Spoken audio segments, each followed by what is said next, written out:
Welcome to the Bookers Alliance podcast, where we hold the pencil and the pencil is power. Coming at you right now is your host, Marky Mark, along with the man, the myth, the legend, Frank Donaldson. Join us as we discuss the ever-changing landscape of professional wrestling. So hang on tight, you jabronis, and enjoy the ride.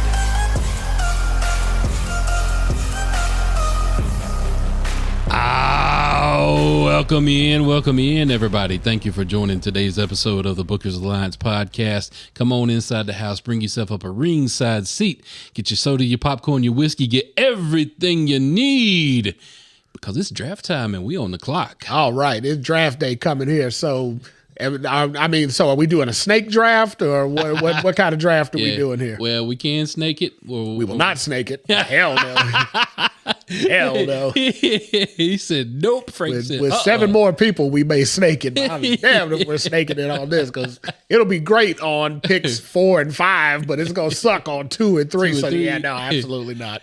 All right, so the topic of today's episode is, we are in the midst of the NFL season, getting ready to kick it off this weekend.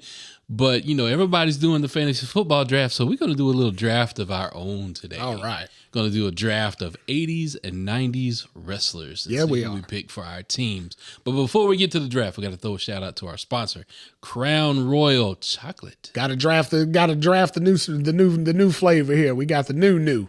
Frank needs to introduce this sponsor as Crown Royal what? Crown Royal Chocolate. Chocolate. Yeah, every letter must be announced. Every letter must be enunciated. Yeah. That's chocolate. Down south, it's Crown Royal Chocolate. Yeah, no, it's chocolate. Chocolate. Chocolate. Say it fast. Chocolate. Chocolate. All right, let's give this one a chase. Cheers, sir. All right.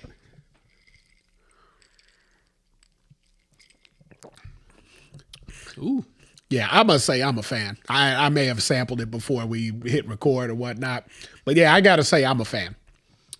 That is quite tasty. Yeah. So I like that. What I'm taking away, and I was telling you before we hit record, of course, what I was told was that it's not selling because it's not sweet, but I taste sweet in it. Yeah.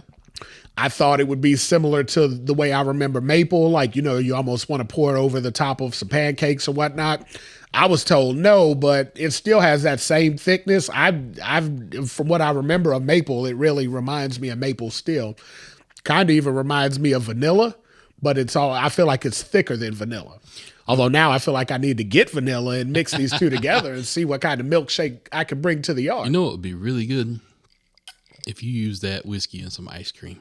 Yeah, I was thinking ice cream too, a Bailey's type drink, any of that. At some point, I'm sure I will have tried them all because it's not rushing off the shelves. So that means it should be available for me to get a few more bottles before the end of days here. So pretty good, sponsor. Pretty good. Yeah, I do not dislike. I am a fan. All right, before we get to the draft, we got to talk about Clash at Paris.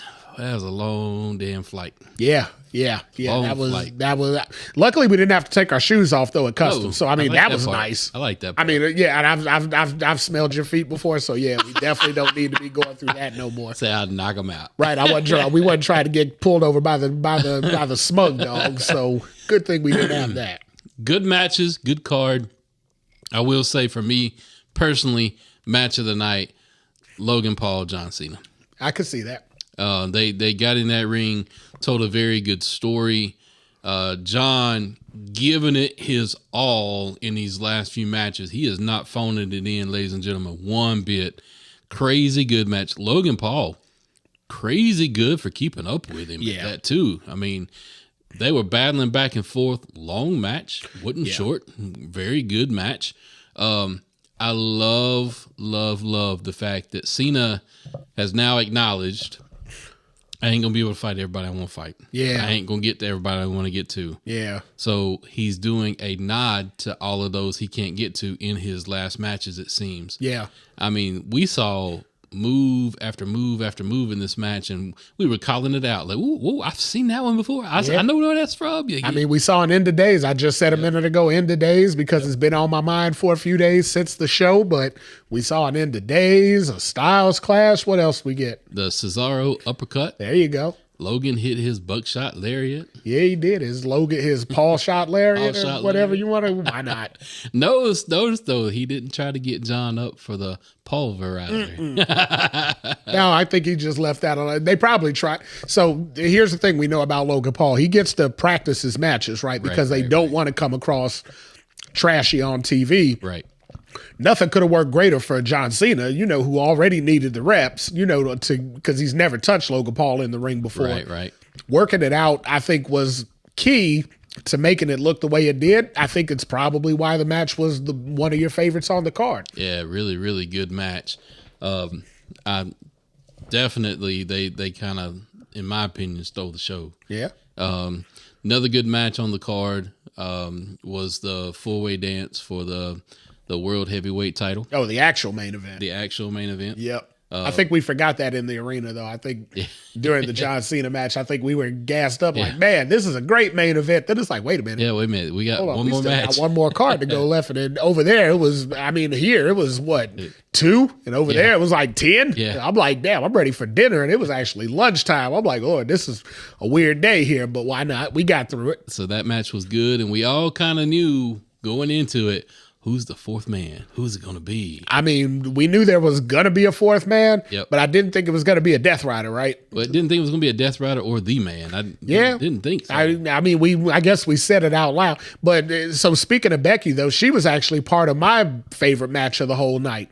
Her and there, because the Becky Lynch, Nikki Bella with the John Cena run in was the John amazing. Cena run in. He wrestled. John twice. came in there, interrupted the match. He got Becky had to kick him. Nikki kicked had him to out of kick the ring, and then once he rolled out of the ring, Nikki was distracted. Then she got rolled up and got beat for the win. But it was all due to the distraction of John Cena, because Nikki jumped on that middle rope and jumped off and gave him the disaster kick out from hell. And I said, "Oh my God, John, Cena down, Cena down."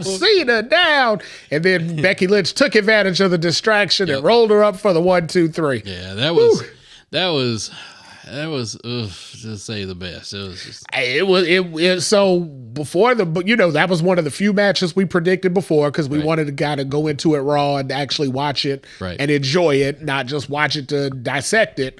But that was one of those moments that you're not going to avoid dissecting, because I don't know what went wrong there. Becky was trying to sell the match, and I guess Nikki just got all fired up like, oh, she'll get there. And they don't always get there. Sometimes you need to wait for him to be in position, and Nikki didn't. Yeah. But we played it off well. I think the fact that we played John Cena, we just couldn't see him. I think that because it was him that was in the ring, that it made it all worthwhile. But of course, we're talking about Becky coming down to make the save for her man, her hot husband, as she likes to say, making the save for Seth Rollins, allowing him to retain the belt. Interesting play indeed. Interesting item that may fold out of that match as well. What, when Becky said she got Punk's ball sweat on her sweatshirt and had to throw it away? I was thinking that too. I'm like, that's kind of gross. No, I believe, just like everybody else is starting to see the writing on the wall. Hell, even WWE shops giving it away on Twitter. Yeah, they just spoiled it all. They spoiled it. You know what? Why not? Yeah, so it looks like we're going to get Becky and Seth versus Punk and AJ at WrestlePalooza. Sounds like a plan to me. We've seen those two do a tag match before against a former couple. Remember when Macy or Lacey or whatever, whoever in there, Lacey Evans wasn't she in a relationship with Baron Corbin, or maybe it wasn't a relationship, but they didn't know what to call it? Who knows at this point? True. They got through it again. That was another Nikki Bella special. They got through it. It was what it was, but why not? Yep. One of the coolest matches of the night, though, was Bronson Reed versus Roman Reigns. That match, maybe it went a little bit longer than it should have. So I've heard some people say it went too long, blah, blah, blah. I think it was just right, and I think it accomplished something very cool. It got Bronson Reed over more than he already was. Yeah, absolutely. Like, dude, he took the pin, but at the same time, he hung. He hung in there with Roman, and then at the end, dominated in a way to where Roman taken to the local hospital, quote unquote. But we know Roman's got to go out and shoot the movie or whatever. But look, you wind up that dominant in a storyline against Roman Reigns, you know Roman's coming to get the payback. Yeah. But you've cemented your name. Yeah. Bronson Reed. Welcome yeah. to the big time here. Roman doesn't do the cart job for a lot of people right now. It's one thing now the formula that we're working with Roman is kind of rinse and repeat, right? Big comeback, couple TVs, have a match, get jumped at the end, get sent home for 3-4 months. That's rinse and repeat like hell because we're seeing it every week. Every time we see Roman, he gets one match in, he gets maybe 3-4 TVs, one match, and then boom, injured, gone for a couple of months. Right. That part's rinse and repeat, but never have we ever seen Roman carted off. We've never seen him do a stretcher job for anybody that I can remember. And if we have somebody out there, please enlighten me, but I don't think you're going to find where Roman's done a stretcher for anybody. And you know what I'm most proud of? And I know we didn't talk about it in the arena, but you know what I'm most proud of? The fact that they didn't do that whole fake coughing up blood. Yeah, spot. yeah. Roman is good for that. Now he didn't need to. He didn't need to do the coughing. No, up he blood. was. I mean, he legit looked busted up, right? He didn't. Right. We didn't have to oversell it. Right. We saw the severity of it. He's good at selling. He's good at the face emotions. You didn't need that aspect of it. And I thought, as soon as I saw the stretcher come out, I was like, we get a tsunami on the stretcher we're somehow. Serious. It's got serious now. What I do find good though is again something that Roman has said before. We heard it on his interview with Stephanie. We've heard it multiple times from Roman is that he takes care of family, right? So while Bronson Reed may not be family, by tribe he's extended family, and look what Roman did for him to put him over. He hadn't done that for anybody else. He hadn't done that for Solo. He didn't do that for Jacob. He ain't done that for nobody. But I mean, he stretched a job for a fellow Samoan. I like that. I didn't make that connection. He's taking care of his tribe. That's a good spot. Roman puts over all the family. Roman puts over his people. Roman puts over his tribe. Uplifting the family. So if you're going to do, that's what I said, extended family, because he's part of the tribe. Right. Bronson's ass belongs to Roman. So I mean that makes sense. So well, Roman said so. That's what Roman said. So I'm just going by it. But nonetheless, I mean, if you're gonna put somebody over in a huge way, that's how you do it. You do it straight. I remember back as a little kid, it's going to lead into what we're going to talk about here later, but I remember Hogan doing the stretcher job for Bundy way back in 86. That was huge. As a kid, you're like, oh my God, my hero's hurt. Right, and Bundy just killed him. Well, then they had to go to WrestleMania and do a cage. Now, do you think that Roman may see Bronson Reed in a cage at some point in time as a result of this melee? War Games. There you go. Now you're picking up what I'm putting down. Absolutely. Couple other matches happened. They happened. I mean, we were there for them. Street Profits versus Wyatt Six. Wyatt Six, cool entrance. Yeah. Street Profits. That's as far as it goes. Street Profits. They may split them. It's kind of. It's starting to look that way now. I mean, with this weird whole spooky voice that Montez is hearing, then they're dealing with the Wyatt Six, and there was a little bit of friction between him and Dawson at the show. Yep. Maybe that's where they go. Maybe they have those guys feud. At this point, I'm down for it because what else are they doing with them? I'm ready to see Montez get that main event spot. I'm hoping we haven't already passed that. I know. There were 2 or 3 years ago. I mean, we were on the cusp. Peak Montez. Yeah, we were on the cusp. We were at the point where it was like, he's going to be the main event guy. It's coming. And then they didn't. And then they continuously didn't. And now I'm just afraid he may have been forgotten about as a main eventer. But, hey, you don't know. Anything else come out of Clash at Paris that we need to talk about? Anything? Nothing that I can think of. The rest of it just kind of was what it was. I mean, I didn't hate the post match. We hung around for the post match. Right. Didn't hate the post match. John Cena actually getting to go out there and talk to the fans and all that. That was pretty cool. But I do like it better than the whole, question and answer forum, the media deal. I like it better than that because I feel like everything we would have gotten out of the media deal would have been ridiculous and waste of time. Yeah, I know some of y'all media out there, quote unquote media, y'all a little bit butthurt about these no more press conferences and blah, blah, blah. Yeah, y'all ruined you ruined it for yourselves. You ruined it for yourselves. I mean, how they say this is why we can't have nice things? It was awkward at best. Every single one of them. Inevitably, every one of them, there was going to be some dumbass question question that they gave you the freedom to ask. You knew you weren't going to get an answer for it, but yet you wasted the TV time And then they watching them having to pirouette and dance around in the situation. And So then the you answer you ruined do it for get, yourself. you're not happy with. So why Of even course bother? not. So they ruined it for themselves. So it is what it is. We didn't get those invites, so we could care less about we those care things less getting about that canceled.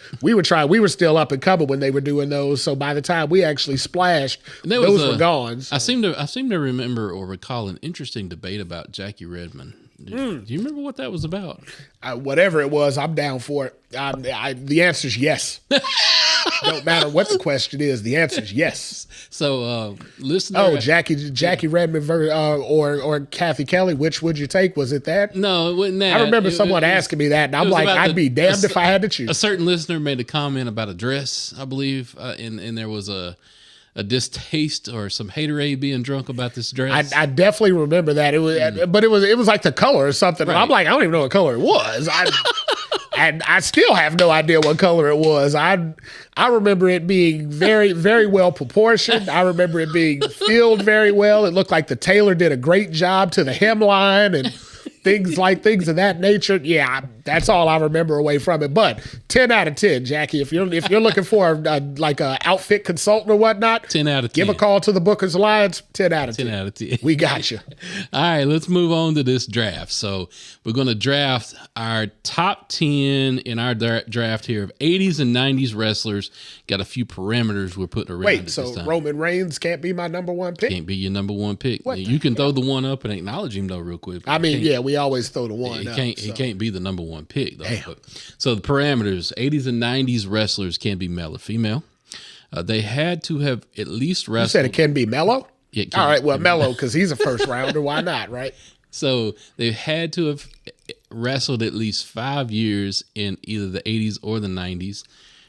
So we can't do no late 90s wrestlers. So no Rock? No Rock. No Ken Shamrock? No what Ken the Shamrock. shit? What are we doing here? You can draft tag team, Okay. but you can only get 2 of them, 2 tag teams. Okay. That's all you can draft, 2 spots. And then no factions. No factions at all. So 3 or more is out. 3 or more. is That's out. fair. Yep. Because 3 or more that's is a out. whole new draft, especially in the late 90s. Good God. Yep. Although I don't know if we had any factions before 95, so we may not have to worry about that. But Lord, if we went into like 98, oh, hell, we'd be factioning ourselves to death. All right. So, Frank, you got the number 1 draft. I definitely did by a fair coin toss. Tails never fails. Coin toss. So, let's go ahead. Here, your number 1 draft pick. So again, we're going to put all personals aside. We're just going by what happens in between the squared circle, the ropes of the squared circle.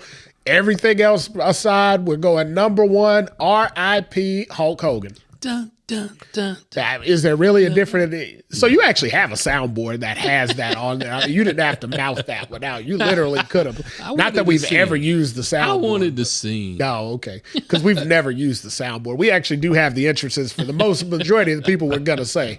But nonetheless. Hogan definitely would be your number 1, your favorite, of course. I mean, yeah, we just had the Hogan Renaissance here. It is, his tragic demise or whatnot. So we got to relive some of the hits.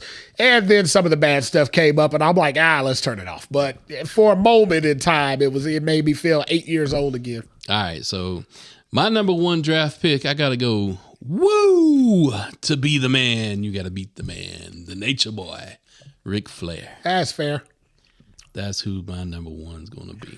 I mean, think about the 80s and the 90s. What were the 2 most prominent names during the 80s and 90s in wrestling? I think we just hit them, right? Just hit him. So Hulk Hogan we and Ric Flair. literally popped our wad right now. we gave you our best right at the Well, I start. mean, those are number 1 draft picks. I mean, what other way are you going to go? If you're going for a first rounder, those 2 names, if you said anything else, you're lying. Let's be honest, you're lying. Yep. All right, so Number 2 for Frank. What we number got? 2, I'm going Macho Man, Randy Savage. I got a question. With Macho Man, does Elizabeth come with the package? Yes, absolutely. All right, now I'm out. I'm done, man. I need no more picks. But I need divorced Elizabeth, though. Like, not when they were together, because Macho Man would, like, legit kill me if I even looked at Got him. Right. lust for Elizabeth. Exactly. I don't want to have lust in my eyes. Yes. Lust Elizabeth. I don't want that. So, it's got to be after the marriage made in heaven type deal. Yeah, Yep. after that. Okay.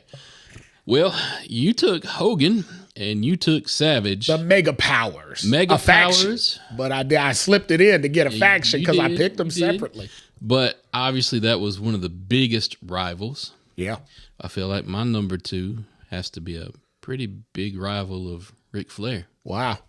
I believe I'm going to have to go with the American Dream. Ah, okay. Dusty Rhodes. So wait, before we continue, are we just basically doing WWF versus WCW right now? Is that what- I've is this got where some, this is heading? I've 'Cause- got some WWE picks in mind. Yeah, but I've also got picks too. So I mean, if I take your picks, are we going to end up in? No, If this turns into a WWF versus WCW show, I say like when we get to we just alter and shift and we just do the show. We might have to do some trades. Or Yeah, something we got to along the maneuver it around because I see where it's going. I see it leading down the wrong path, but we're gonna go ahead and continue here. So what do we have? Third round. Third round draft pick. Who you got? Third round draft pick. Ultimate Warrior. Ooh, I'm taking I'm swinging high and for the fences. ooh, Ultimate Warrior. Ultimate Warrior rose to fame on the back of Hogan. Would you say Definitely Hogan. Definitely Macho Man. Macho Man? That's kind of where my thinking's going. Rick Rude certainly helped make Ultimate. I mean, they did WrestleMania, SummerSlams. They did a lot of events together. Definitely made, but nothing more, nothing less. I think the music is what made Ultimate Warrior the superstar that he was. Let me ask you this then. Not considered in our draft at all. Not considered in our draft. 2 iterations of Warrior. Not the OWN Warrior, not the WCW Warrior. Hell no. Which Warrior do you pick? I need 80 to 91 or 88 to 91. Is that the Intercontinental Ultimate Warrior or is that the WWE World Heavyweight Champ? So 88 to 90. 88 is when he won the Intercontinental title at SummerSlam 88 over Honky Tonk. 90 is when he won the WWF Championship over Hogan at WrestleMania 6, right? So I need that window of Warrior there because 91 his ass was gone. So he was he was S-canned for holding Vince McMahon up and taking millions and millions out of his pocket. So 91 he's gone. So I need that 88 to 91 Warrior time in that 88 to 90 window of Warrior. Okay. My number 3 pick. It just got dark and chilly in here. Uh-oh. Think you're going WWF style. I think I heard the funeral march coming. All right. Paul Bearer, number 3. Go for it. All right. Let's do it. The Undertaker. The Undertaker. Definitely a solid pick there. Definitely was on my want list. And just, I'm trying to think of my 80s guys right now. I'm living in the 80s right now. That was kind of my heyday. I was feeling it in the 80s. So when it comes to the Undertaker, Undertaker was always one of my top guys. I love the mystique. I love the macabre about the Undertaker. When you seen him come out at Survivor Series, was it 91? 90 when he came out. 91, he won the title. So just seeing him come out, it was unlike anything kind of ever saw before. It was very cool presentation. Yeah. Just amazing stick, especially coming out with Paul Bearer. Now, the Brother Love version.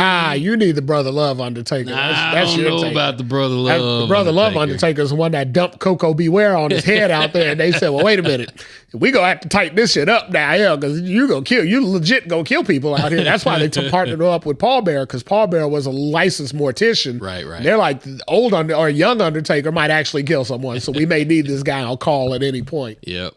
So far, let's recap. You've got Hogan, Savage, Liz, and Warrior.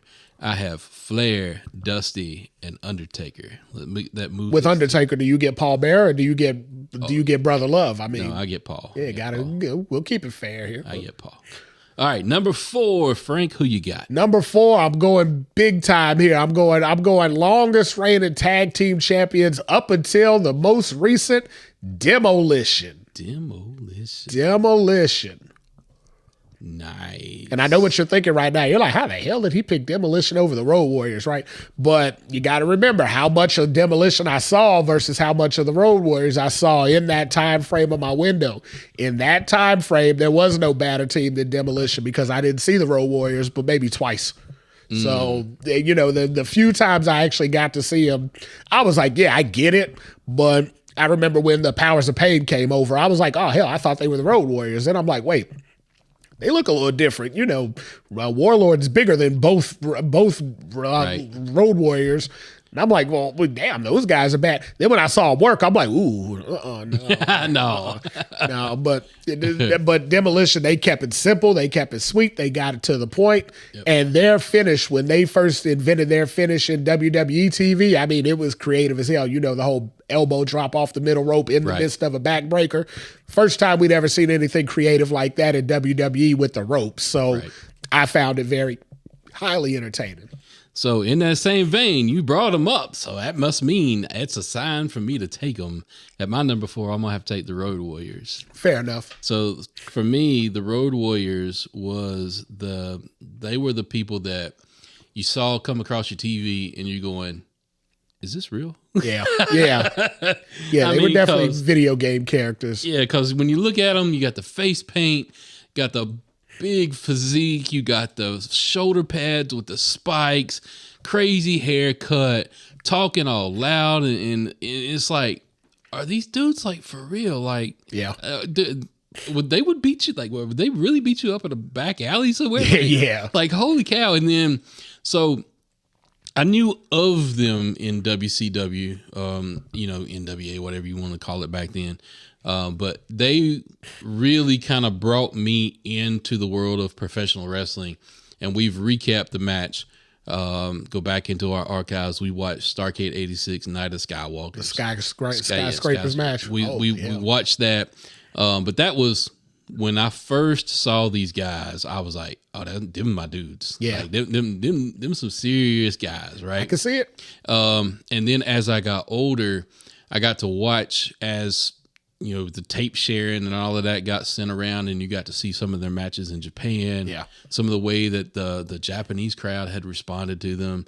The pop alone. I mean, that's the reason why they call it the Road Warriors pop. Absolutely. It was just crazy to see some of these matches. Now, granted, wasn't the most technical wrestlers by no means. they were going to beat you down. I mean, there weren't going to be any holds applied. I mean, it was just a beat down. But you knew Hulk and Animal, as soon as they got in the ring, it was going to be a violent, quick match. Yep. And it was just going to be a good time. Yep. So that's my number 4. Moving on, number 5. Number 5, I'm going to stick into the world of face-painted wrestlers here, and I'm crossing the line. I'm going down to where the big boys play, down south in WCW, and I'm picking the Icon, Sting. You sneaky bastard. Absolutely. That was my next pick. It's time to cross over. We talk too much about face-painted wrestlers. It just jumped right into my mind, and I'm like, damn, I got to do it. Wow. So you definitely got an old tag team. Absolutely. You got Warrior and Sting. Yeah, I got the Blade Runners. The Blade Runners. I told you, I'm piecing these factions together little by little. You will not defeat me by not having factions, because I will piece them together piece by piece. So definitely, Sting was everything. If you lived in the South, with Southern wrestling. When Sting came on the screen, it was magic. I mean, you saw this high, energetic, face-painted, bleached blonde-haired surfer-looking dude. Yeah. When these wild colors, running around, screaming, woo! I mean, just all kinds of stuff going on with Sting. Every kid wanted to be Sting. I know at least 3 Halloweens I painted my face like Sting. There you go. That's an easy costume, too. Parents love that. Yeah. They're like, oh, hell. Just paint your face. Yeah, they're like, we ain't getting you the jacket, but hell, you just paint your face. You good to go. So definitely a good pick. Good pick there at number 5. I figured I'd sneak you there. I tried to lure you in with the whole I'm picking all WWF guys to get you comfortable. You crossed over and got the Undertaker, and I'm like, I'm not going to let him have that Sting Undertaker match that WWF never got to. I'm not going to let him have it today, so I'm going to keep it from him one more time. All right, my number 5, I am going to go with the Hitman, Bret Hart. The shit, man. No, I really, he was there. So, no. Yeah, he was supposed to be on my tag team. I was trying to hold out for the Hart Foundation. Oh, God, that hurts. Nope. That one hurts. Had to break that up. Got to tell us why. Got to give us a rundown on why. So to me, when I think of that Weed Eagle Championship, that is Bret Hart's belt. Bret Hart was the business carrier after Hogan had his run. It kind of fell to Bret. They didn't give Bret really high hopes. at making this thing happen. Yeah. I think he was supposed to be a transitional guy. Yep. And it just kind of caught fire, and they're like, well, look at that. A diamond in the rough. To me, and I may be off, I may be wrong, you might disagree, but if you do, that's great. To me, Bret Hart is our generation's Bryan Danielson. He was the underdog that wasn't supposed to make it. I could see that from the technical aspect of it. I could definitely see that, but I think my next pick is going to kind of fall in that Bryan Danielson, Daniel Bryan type way of thinking. Okay. So, there may be an alternative to that. Okay, all right. Well, let's hear your number 6. We are halfway through. My number 6 is going to be HBK, the Heartbreak Kid, Shawn Michaels. Ooh. Just a sexy boy. Gotta have it. Now, wait. So, does this bring Sensational Sherry with? Like, does that come in the package? Absolutely. Because I need 80s, 90s Heartbreak Kid, not. Yeah, Sherry comes with. All right. I'm still sneaking them in there now. Now, if I just get the Harlem Heat here, then if I pick them up a little later, then damn, I got the Harlem Heat and Sister Sherry, Sensational Sherry, Sensuous Sherry. I bring them all in. Yeah. Sensuous Sherry. We bring all the characters in at once. All right. So why HBK? So HBK, because the same way as you said about Bret Hart, ushering in the new era of wrestling, right? When I think of the new era, the smaller guys that were able to do the high flying, that were able to do the technical wrestling, that were able to keep up in a match that could sell like nobody better. I can't think of anybody else but Shawn Michaels in that. I mean, Shawn Michaels was the flashier, younger, hip version of Ric Flair. I mean, when you look at it that way, by the time I came along with Rick was my age. Hell, Rick was in his 40s by the time I was even introduced to him. So he wasn't that cool, hip, fresh, young superstar. But Shawn Michaels was right there in that same vein of thought with Rick, but he was that younger guy. The ladies loved him. I mean, Shawn had Sonny from what I'm hearing, and from my understanding, talk to me in the 90s, I would have picked Sonny number 1. I'd have screw all the rest up. It'd have been Sonny all the way down. Now, 2025, that's what she's got as far as years on her sentence. Sonny 1, Sonny 2, Sonny 10, Sonny 20, however long that is. Well, she's gone for the long haul. But yeah, no, HBK back in that day, like I said, when I think of revitalization of wrestling and the new life breathed into the WWF, can't think anybody else but Shawn Michaels. All right, so I got somebody, but you being the wrestling historian that you are, you're going to have to keep me in check on okay, this. let's see it. You might not even know. I feel like you're trying to cheat here. You might not even know. We're going to nitpick the days. You might not even know this one because this was a down south. This wasn't up in Chicagoland. Let's see what we got down here. south. So you talked about the ladies loved him.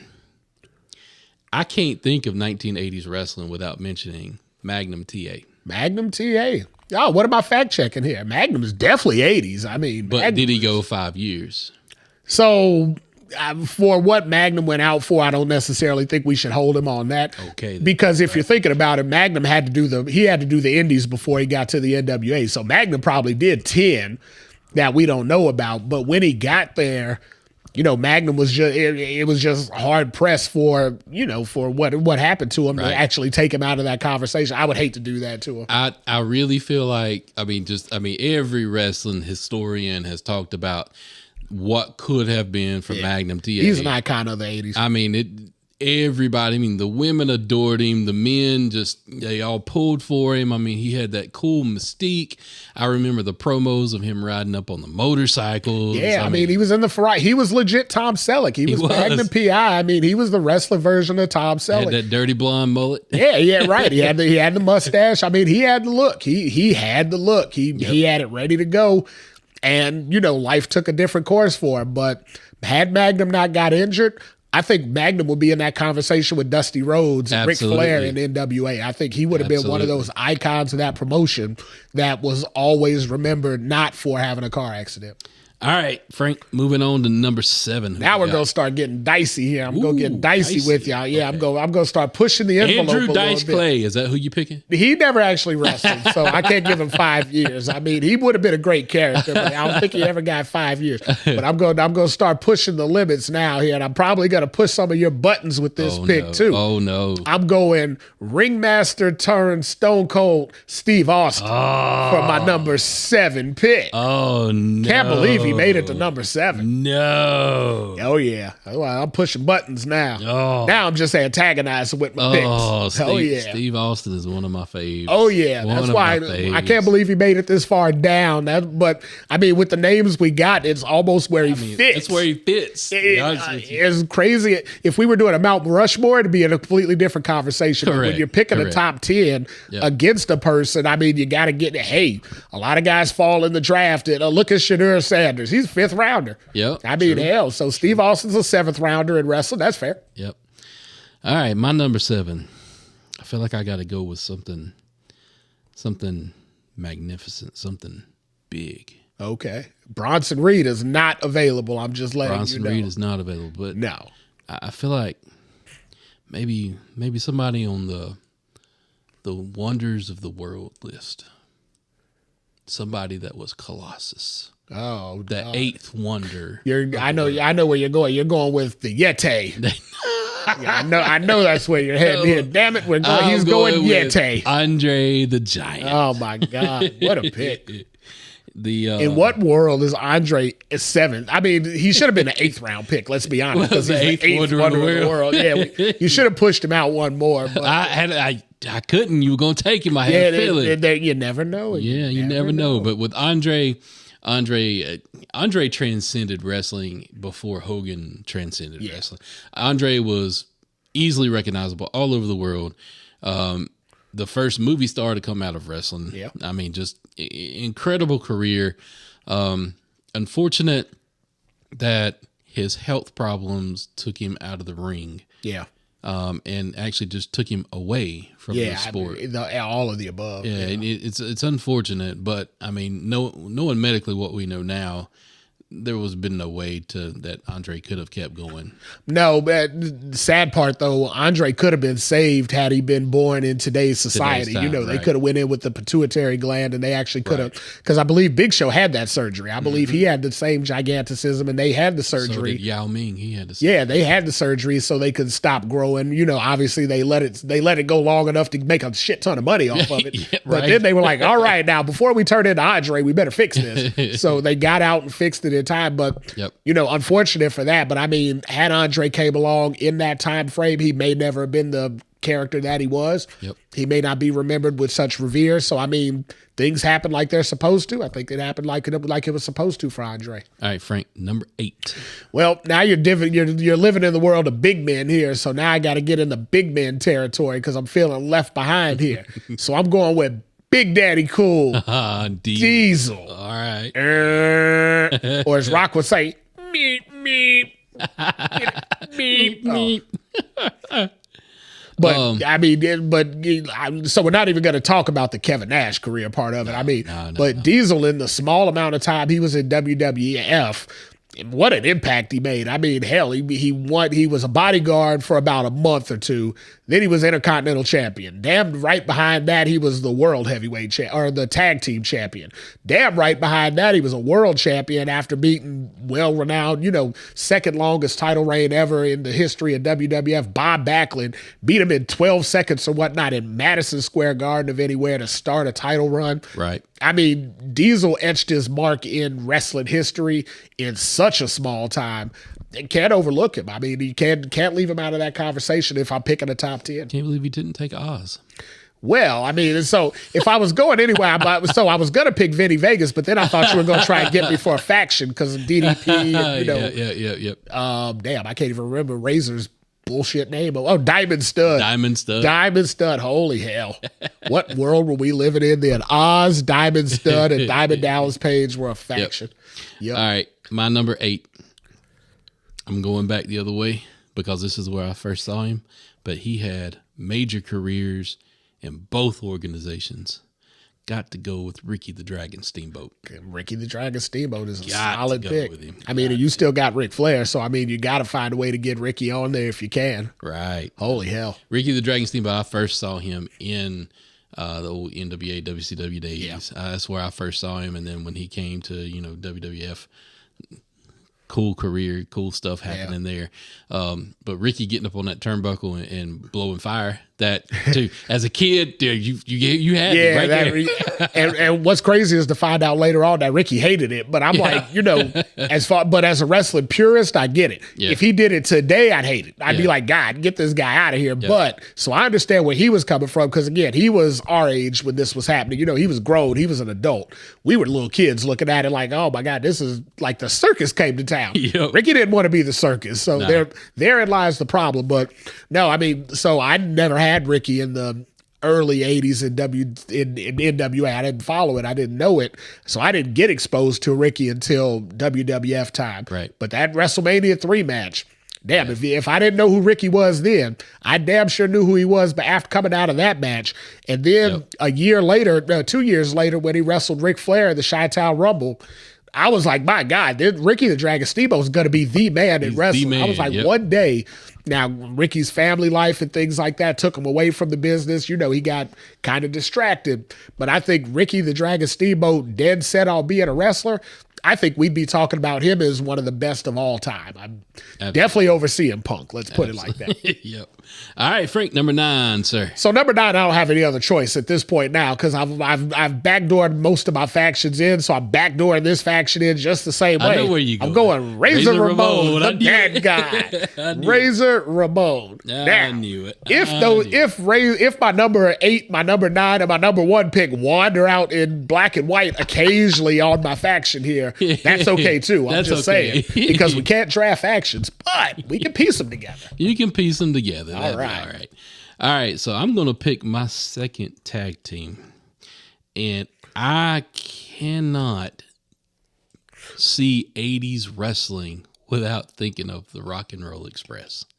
Have to have them on the list. Wow. Have to have them on the list.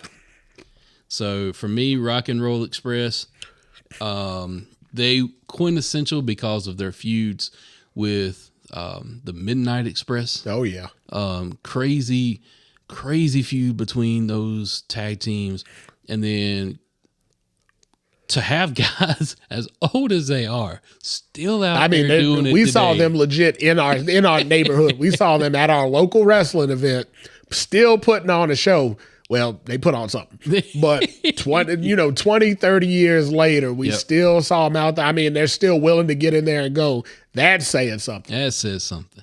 Now, one thing it's saying is manage your money well, kids. So you don't have to work. Right. Look into investments. Be okay with the retirement plan. It's okay. But nonetheless, I digress. All right. Last pick of the draft. And we have not drafted any female talent outside of valets. Yeah, we have not, and unfortunately, I'm still not, because I've got a sentimental pick that I got to pick. There ain't no other way I could go around it, because it's one of the people that gave me life in wrestling, to whereas I felt it was something that I could grab hold on to, so I'm calling it Junkyard Dog. He's my number 10 pick. Oh, JYD. If we can manage the time, I'll do a quick 1, 2, 3 of my female picks for the 90s after we get done, or 80s and 90s after we get done. But yeah, no, I can't go away from JYD just again because of representation. Yeah, he as far as a black wrestler went, there isn't one that I still think of before I think of JYD when I think of black wrestlers. Ron Simmons did wonderful, amazing things. He broke barriers, but Ron never would have got there had it not been for Junkyard Dog 10 years earlier. So thank God for Junkyard Dog. I'm picking him number 10. All right, my number 10. One of the biggest pricks in wrestling history. Yeah, you can't pick Vince McMahon. He was the owner. What are you doing here? At least on camera, he was. I mean, I picked Shawn Michaels already. Where you going? Ran his mouth to everybody, up one side, down the other. Ran his mouth so much that they even gave him his own segment. I think you're going with the WrestleMania 1 main eventer here. I feel like I'm catching an inkling in there. Gotta go with the hot rod, Roddy Piper. Fair pick. Fair pick. I mean, quintessential 80s wrestling. I mean, hell, Roddy had a career in the 70s, the 80s, the 90s, the 2000s, hell, up until he died. Roddy was still on TV. Roddy he was on TV at WrestleMania 30 and unfortunately passed a year later. Roddy worked from beginning to end. I mean, from the minute we were introduced to Roddy Piper, he found a way to still be relevant in the business of wrestling all the way up until the end. That's amazing. I've never once heard anybody speak in bad light of Piper. No. Piper, even though he seemed like an audacious prick on screen, Yeah. he was the consummate professional behind the scenes. Yeah. Well, until it came to Mr. T. Until it came to Mr. T. Roddy Piper He and didn't Mr. like T. Mr. T, that's them true. boys were oil and water. He didn't like Mr. T. Them two boys just did not like That's it. true. Wasn't That's until true. until WrestleMania 30. You know, when they buried the hatchet, they That's shook true. hands That's and true. hugged. That's true. But the 40 years prior to that, man, them two were oil and water. All right, so let's recap our draft real quick. Frank, you have drafted Hogan, Savage and Liz, Warrior, Demolition, Sting, HBK and Sherry, Steve Austin, Diesel, Razor, and Junkyard Dog. All right, I'm gonna give you 3 honorable mentions here, so because we didn't give our women any representation today. All right, now, go ahead. granted, there's none listening, but for the 1 or 2 that may listen, I got to give you. So I'm going Sunny. Yep. I'm going Sable. Okay. I'm going Wendy Richter. Wendy Richter. Oh yeah, I got representation now. I got names out there. Not that Sonny and Sable were killing it in the ring, but I mean they were definitely characters that you will remember from that time period. So I can give you representation now. I didn't forget about believe me, I didn't forget about any of those ladies. But Our 14-year-old selves, I always remember. oh yeah, Sonny. they're not. There's no way we could forget. Absolutely not. I mean Sonny got an honorable mention earlier. Right, You know, true, so true. yeah. All right, so my team that I drafted Flair, Dusty, Undertaker, and Paul Bearer, the Road Warriors, Bret Hart, Magnum TA, Andre, Steamboat, Rock and Roll Express, and Hot Rod, Roddy Piper. I say, Hell of a roster. I on say both we sides. both got a hell of a roster here. I mean, hell of a roster on both sides. We need 3 honorable mentions for the female contingent. Ooh, all right, hold on. I'm gonna go with. If you need help, I could give you because I mean Sapphire's right on the tip of my tongue. I was just about to say Sapphire. I mean, 'cause you gotta team up with Dusty. Sapphires with Dusty. That's one. Well, that's actually a valet though. I'll give you that as a valet, and then you still got to pick She didn't 3. wrestle because she didn't wrestle. True. All right. All right. Was what year did Trish and Lita catch fire? Ooh, they were after 95. They were like 90. they after 95? Yeah. So your wheelhouse, you're gonna have to get into the Alundra Blaze type window. Alundra Blaze, okay.